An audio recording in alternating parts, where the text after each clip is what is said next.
Welcome to the Architecture Corner. Hey there.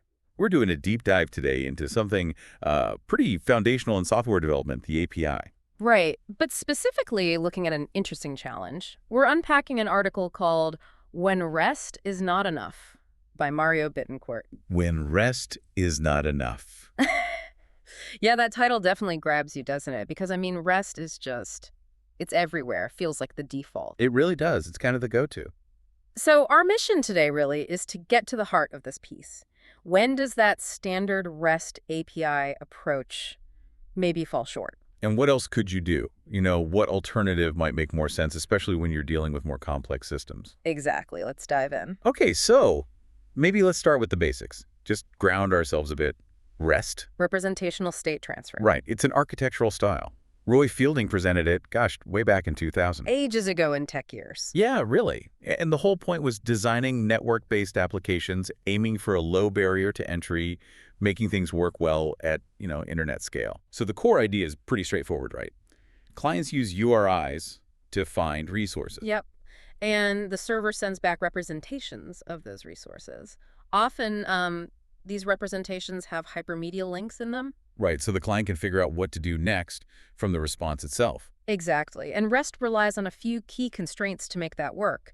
The source mentions client-server separation, statelessness, that's a big one for scaling, Definitely. cacheability, having a layered system, a uniform interface. That uniform interface seems really important when we talk about web services using HTTP. That's where RESTful API comes from, isn't it? Precisely.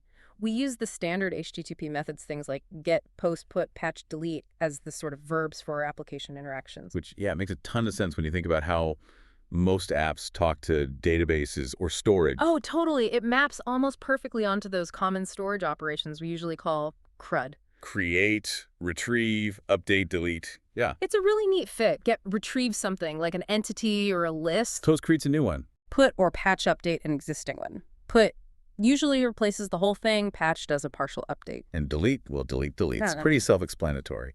And the article uses a product example that shows this clearly. Well, like post products creates a product. Get products, lists them all. Get products gets just one specific product. Put products or hatch products modifies it. And delete products removes it. Simple. It's a straightforward pattern, well understood, makes it easy for clients, especially if you use hypermedia like HDOIs to guide them. Okay. So it's neat, it's common, it maps well to CRUD.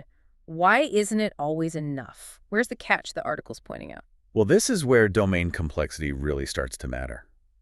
The author argues, based on their observations, that this standard REST CRUD approach can sometimes lead you to model your operations in a way that's just too simple for the business logic underneath. Too simplistic. How so? You have resources, you can group them. What's missing? Let's stick with that product example, maybe like in a product information management system, a PM. The issue is treating product as this single monolithic thing you just CRUD. The source points out that in the real world, a product isn't usually handled that way. Ah, right. It's made up of smaller bits, isn't it? Pricing, descriptions, images, categories. Exactly. And those smaller pieces might be managed by different people or updated at completely different times. Okay, I see where this is going. The standard CRUD approach, especially on a big, complex thing like product, kind of flattens that structure. You might end up sending this huge chunk of data just to change one tiny detail. And you lose the context of what you're actually trying to achieve from a business perspective. Precisely. You lose the relationships between those parts, the boundaries. The API ends up speaking in generic data terms. Update product, create product. It's divorced from the actual business language, the specific tasks. It doesn't say why you're updating. Exactly. The intent gets lost. The client just says update, and the server has to kind of guess what business process that actually relates to by comparing the old and new data. That sounds potentially messy. So if the intent gets lost in generic CRUD, how do you design an API where the intent is front and center? And that brings us to the alternative the article suggests. A task-based approach. Task-based, okay. The goal here is to make sure the interaction, the conversation between the client and the service keeps that specific intent. The API should speak the language of the business tasks themselves. So instead of just update product, Right. you might have an operation like change product price or add product image. Exactly that.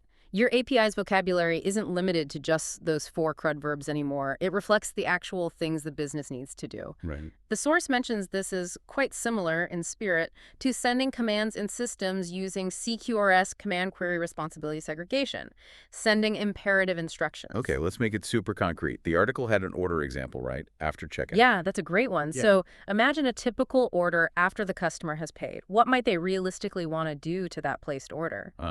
Maybe remove an item they changed their mind about. Yep, that's one. Or fix a typo in the delivery address. Definitely. Change shipping from standard to express. Or, I guess the other way around. Good one. Or maybe just cancel the whole thing. Right. Those are specific actions.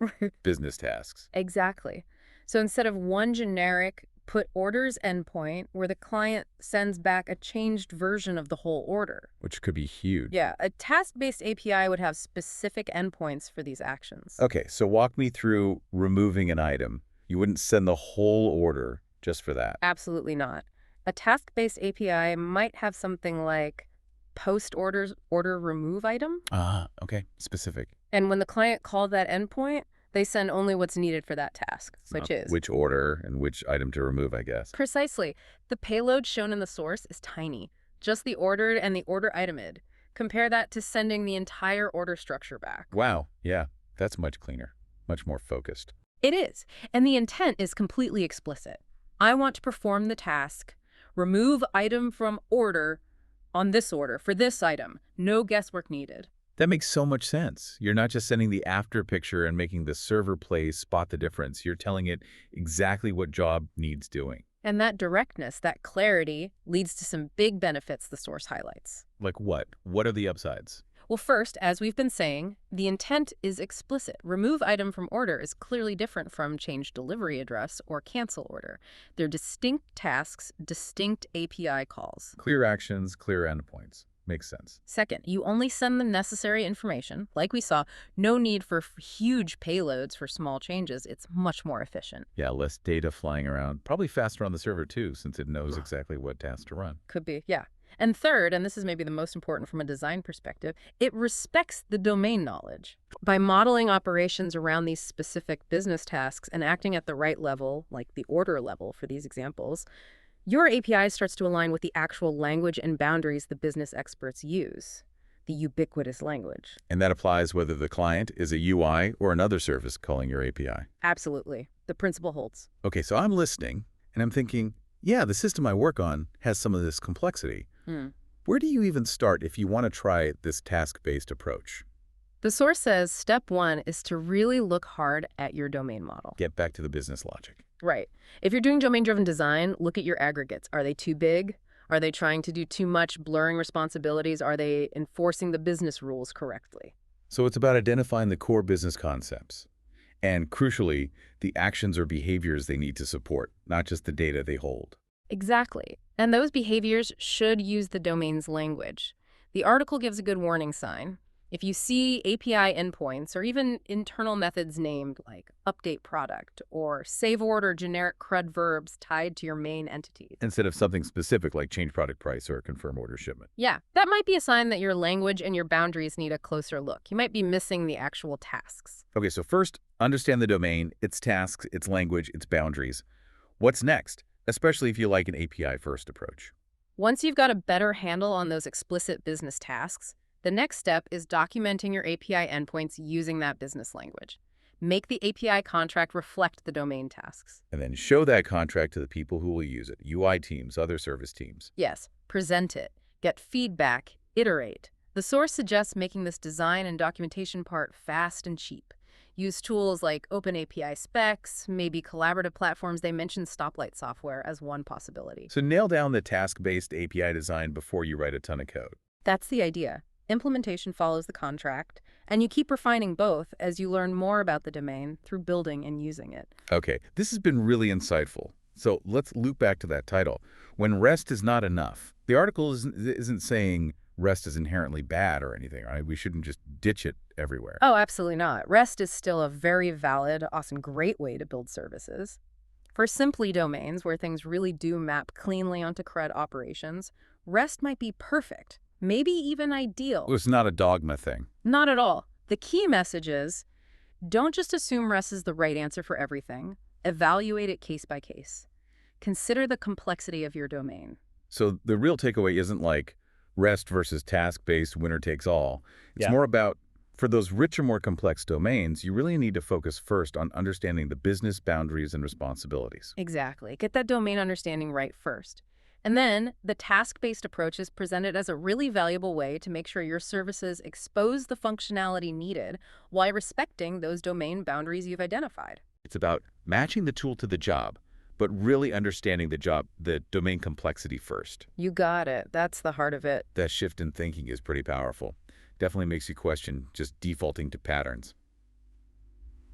Okay, so here's a final thought for you, our listener, to chew on after this. How might explicitly modeling business tasks, instead of just data operations, change how you think about designing your next system's API?